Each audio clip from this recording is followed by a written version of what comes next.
is the second of a series of 6 short videos entitled Blooming Marvellous, through which we lift the latch and step through the garden gate into some of Tenterden's loveliest gardens.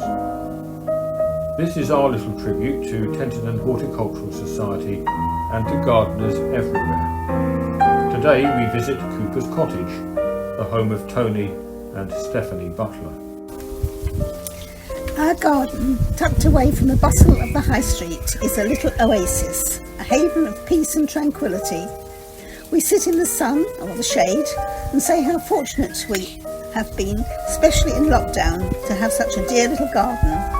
Hearing the church clocks strike the hour and different tunes playing every 3 hours, and the church bells ring in for services and special occasions. Wonderful. Unfortunately, we can no longer see the church tower, but just the golden arrows glinting in the sun through the trees. Our garden is small, which makes it manageable, and this is very useful since I have a distinct aversion to any form of manual assistance. When we moved in, the garden was just a square lawn with flowers round the edge, but we did inherit some lovely plants, wonderful peonies. The garden has quite a slope down to the far corner, and I wanted to do something more interesting with it. And I love quirky things, so there are odd bits dotted around. Previously, and during most of our married life, we have lived in the middle of fields, which had the disadvantage of there always being something that needed attention, so that if ever I sat down to relax, I would feel guilty about what I should be doing. It is different now with a small garden, but I still don't sit down very often.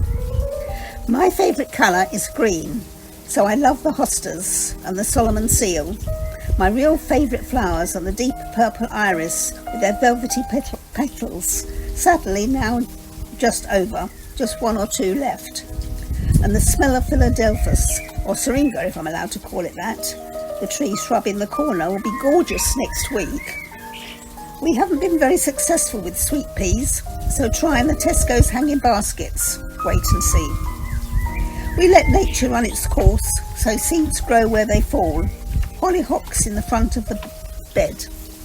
Attending to the garden is very much a joint effort. It gives us a great deal of pleasure. Stephanie is the brains and I'm the brawn. She selects the plants, takes the cuttings, nurtures them, and decides what to plant, where and when to plant them. My part is that I am the navvy, whose job specification includes pruning and grass and hedge cutting. We have colour all the year round, from the early daffodils and an acer at the end of the garden turning gold to red in the autumn and the dogwoods in the winter. My regret is that we haven't enough room for any soft fruit, but we try our hand at some beans in the raised bed at the sideway. We've had big gardens in the past, and now we are more content with a plot Tony can manage in his old age.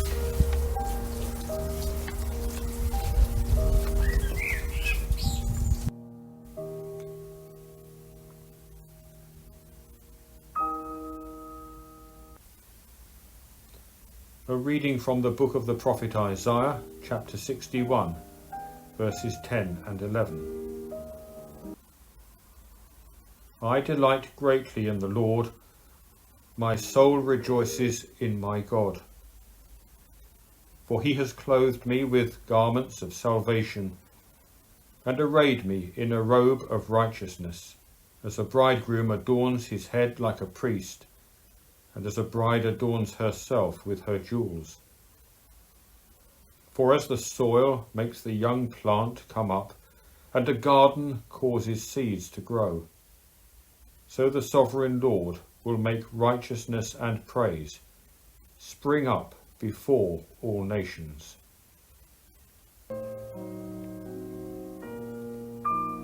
Show us, O God, how to love not only animals, birds and all green and growing things, but the soil, air and water by which we live, so that we may not exploit or pollute them for our own profit or convenience.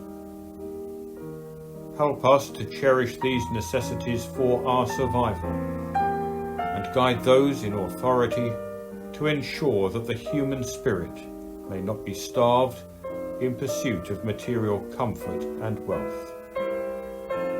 Amen.